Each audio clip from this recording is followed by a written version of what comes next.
Good evening friends, welcome back to my channel. दोस्तों, आज के वीडियो में हम साइकोलॉजी का एमसीक्यूज़ का पार्ट 1 लेकर आए हैं।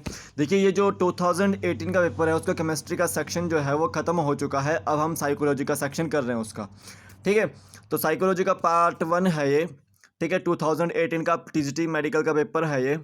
ठीक है, तो ये क्वेश्चंस जो है आपको नॉन मेडिकल कमीशन के लिए भी आ सकते हैं, आर्ट्स के लिए भी आ सकते हैं, और आपके HP टेट मेडिकल के लिए भी और नॉन मेडिकल के लिए भी, और साथ साथ सी टेट KVS NVS के लिए भी आ सकते हैं।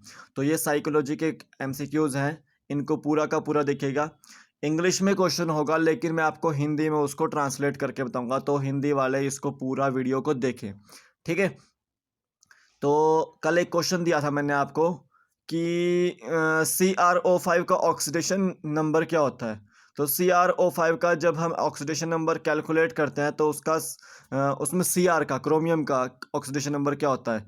तो क्रोमियम को हम जब कैलकुलेट करेंगे CrO5 में तो आपका +6 ऑक्सीडेशन नंबर आता है उसमें। ठीक है, तो आप इसको देख लीजिएगा और कैलकुलेट करके आंसर बताइएगा मुझे ढंग से। ठीक है, अब हम देखते हैं फर्स्ट क्वेश्चन साइकोलॉजी का।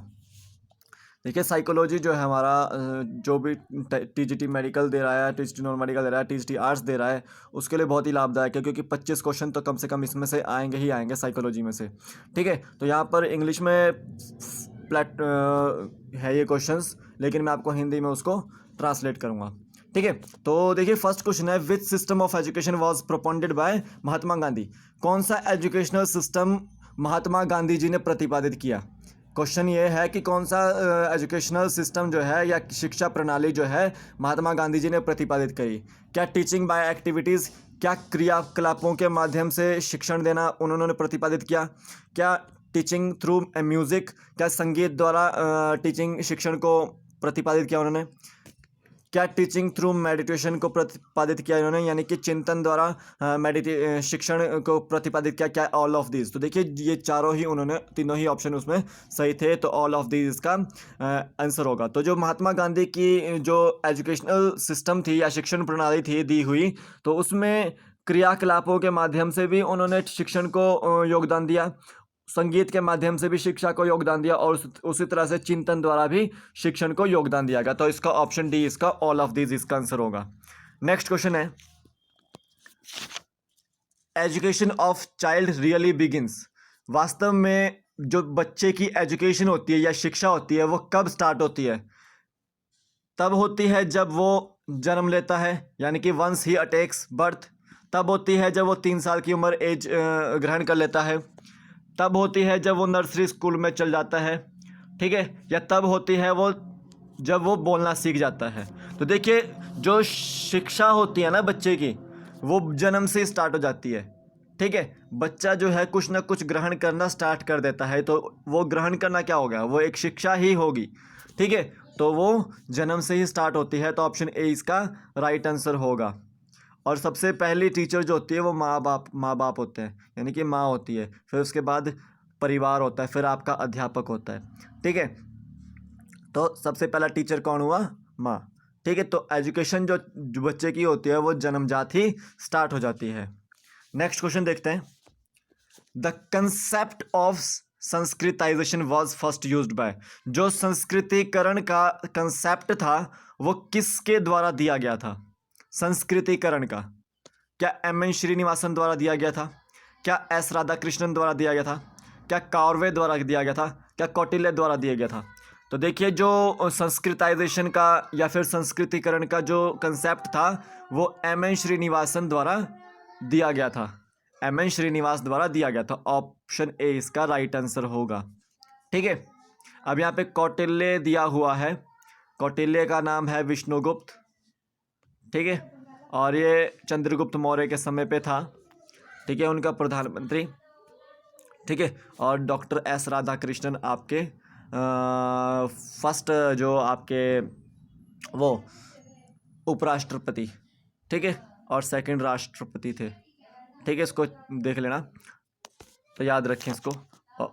नेक्स्ट क्वेश्चन है, parental indifference to the child behaviour is called. देखिए यहाँ पे पूछा गया है बालक के व्यवहार के प्रति माता पिता की उदासीनता कहते हैं। जो बालक का व्यवहार होता है उसके प्रति जो माता पिता की उदासीनता होती है उसको क्या बोलते हैं? क्या उसको बोलते हैं आइडेंटिफिकेशन यानी कि पहचान? क्या उसको बोलते हैं एग्रेशन, एग्रेशन यानी कि उग्रता? क्या उसको बोलते हैं विड्रॉल यानी कि प्रत्याहार यानी कि माँ बाप का विड्रॉल बालक के समक्ष? ठीक है, क्या उसका मतलब है कि ओवर प्रोटेक्शन यानी कि अधिसंरक्षण? ठीक है, बालक को प्रोटेक्ट करना किसी भी कार्य से। ठीक है, तो देखिए जो पेरेंटल इंडिफरेंस होता है यानी कि बालक के प्रति जो माता पिता का उदासीनता वाला व्यवहार होता है तो वो विड्रॉल होता है, यानी कि माँ बाप जो होता है बालक के प्रति अपने घुटने टेक देते हैं। तो ऑप्शन सी इसका राइट आंसर होगा। ठीक है, उनके प्रति जो है सचेत रहते हैं। ठीक है, इसको ऑप्शन सी इसको राइट आंसर होगा। नेक्स्ट क्वेश्चन है motivation can not be. Motivation क्या होती है? प्रेरणा। तो मोटिवेशन जो होती है वो डायरेक्टली कभी भी ऑब्जर्व नहीं की जाती। ठीक है, जो मोटिवेशन का या प्रेरणा का जो निष्कर्ष होता है वो प्रत्यक्ष रूप से कभी भी नहीं होता। तो ऑब्जर्व्ड डायरेक्टली तो इसका आंसर नहीं होगा। तो ऑप्शन डी इसका राइट आंसर होगा। कैन नॉट पूछा है ना, तो वो डायरेक्ट कभी ऑब्जर्व नहीं होती प्रेरणा। ठीक है, वो इनडायरेक्ट तरीके से होती है। प्रेरणा जो होती है वो हमेशा प्रिडिक्ट बिहेवियर होता है एक तरह से, या फिर एक्सप्लेन बिहेवियर होता है, या फिर आपका अनुमान नहीं लगाया जा सकता जिसके बारे में वो वाला बिहेवियर होता है। ठीक है, तो इसको याद रखें। तो ऑप्शन डी इसका राइट आंसर है। नेक्स्ट क्वेश्चन है in a projective test of personality the stimulus must be. कोई भी पर्सनैलिटी का या व्यक्तित्व का प्रोजेक्टिव टेस्ट है। ठीक है, प्रोजेक्टिव टेस्ट में प्रक्षेप्य परीक्षण होता है। ठीक है, तो उसमें जो उद्दीपन होता है वो कैसा होता है? क्या सरल होता है यानी कि सिंपल होता है? क्या एम्बिगुअस होता है यानी कि अस्पष्ट होता है? क्या कॉम्प्लिकेटेड होता है यानी कि जटिल होता है? क्या पिक्टोरियल होता है यानी कि सचित्र होता है यानी कि चित्रों से होता है? ठीक है, जो प्रोजेक्टिव टेस्ट होता है पर्सनैलिटी टेस्ट में, ठीक है, जो प्रोजेक्टिव टेस्ट होता है उसमें उद्दीपन जो होता है हमारा वो एक तरह से अस्पष्ट होता है। ठीक है, यानी कि एम्बिगुअस, अस्पष्ट। तो ऑप्शन बी इसका राइट आंसर होगा। ठीक है, इसको याद रखें। नेक्स्ट क्वेश्चन है the first PhD in education in India was awarded bye. देखिए एक यूनिवर्सिटी है, वो सबसे पहला कौन सा मतलब कौन सी यूनिवर्सिटी है जो पीएचडी जो है कार्यक्रम करवाती थी सबसे पहले? क्या पंजाब यूनिवर्सिटी थी? क्या मद्रास यूनिवर्सिटी थी? क्या बॉम्बे यूनिवर्सिटी थी? क्या कलकत्ता यूनिवर्सिटी थी? तो जो ये यूनिवर्सिटी थी वो बॉम्बे यूनिवर्सिटी थी, बॉम्बे यूनिवर्सिटी थी। तो इसको एजुकेशन इन इंडिया में फर्स्ट पीएचडी का अवार्ड दिया गया था, यानी कि सबसे पहले पीएचडी जो थी इन्होंने ही करवाई थी। तो ऑप्शन सी इसका राइट आंसर है। ठीक है, अब आपको एक चीज़ बता दूं, जब हिमाचल प्रदेश यूनिवर्सिटी नहीं थी तब भी कॉलेज थे ना, तो वो कॉलेज किस यूनिवर्सिटी के अंतर्गत आते थे? मैक्सिमम जो कॉलेज थे वो आपके पंजाब यूनिवर्सिटी के अंतर्गत आते थे। ठीक है, तो इसको याद रखें। नेक्स्ट क्वेश्चन है which one of the following tools will provide more valid information. देखिए इन चारों में से कौन सा ऐसा टूल है, ठीक है, या साधन है जो आपको अधिक जानकारी प्रदान करता है किसी भी आदमी के बारे में? क्या इंटरव्यू है यानी कि साक्षात्कार? क्या ऑब्जर्वेशन है यानी कि अवलोकन? क्या क्वेश्चनर है यानी कि प्रश्नावली? क्या सेल्फ रिपोर्ट है यानी कि खुद के बारे में स्वविवरण? तो कौन सी जो है ज़्यादा इन्फॉर्मेशन दे सकती है आपको किसी भी व्यक्ति के बारे में या उसके बिहेवियर के बारे में? तो देखिए जो इंटरव्यू होता है यानी कि साक्षात्कार, तो उससे आपको किसी व्यक्ति के बिहेवियर के बारे में पता लग जाता है और उसके अंदर जो उसकी जो पहचान होती है उसके बारे में आपको पता लग जाता है। तो ऑप्शन ए इसका राइट आंसर होगा। नेक्स्ट क्वेश्चन है Wood's despatch contains how many paragraph.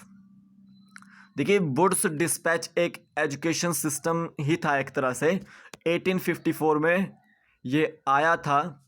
ठीक है, जब अंग्रेजों का शासन हुआ था तो उस समय आया था ये। तो उसमें कितने पैराग्राफ्स थे? तो देखिए उसमें पैराग्राफ्स थे आपके 100। तो ऑप्शन ए इसका राइट आंसर होगा। ठीक है, नेक्स्ट क्वेश्चन है in which year IGNOU was set up. किस साल इग्नू सेटअप किया गया है? इग्नू यानी कि Indira Gandhi national open university कब सेटअप की गई?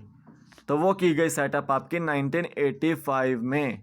तो ऑप्शन सी इसका राइट आंसर होगा। ठीक है, तो ये आपके साइकोलॉजी के प्रीवियस ईयर क्वेश्चन पेपर थे, उनके क्वेश्चंस थे। तो आपको एक क्वेश्चन देता हूँ कि आपको बताना है कि जिनका IQ स्कोर 99 से 109 के बीच में होते हैं वो किस तरह के छात्र होते हैं, या क्या सामान्य तेजस्वी होते हैं, क्या सीमा रेखा पर होते हैं, क्या मानसिक दुर्बल होते हैं, या क्या फिर औसत होते हैं। यानी कि इंग्लिश में बोलते हैं तो bright normal, border line, mentally challenged, या फिर एवरेज। तो आपको बताना है इसका आंसर कमेंट बॉक्स में, और इसका मैं आंसर दूंगा आपको कल के वीडियो में। तो तब तक के लिए जय हिंद।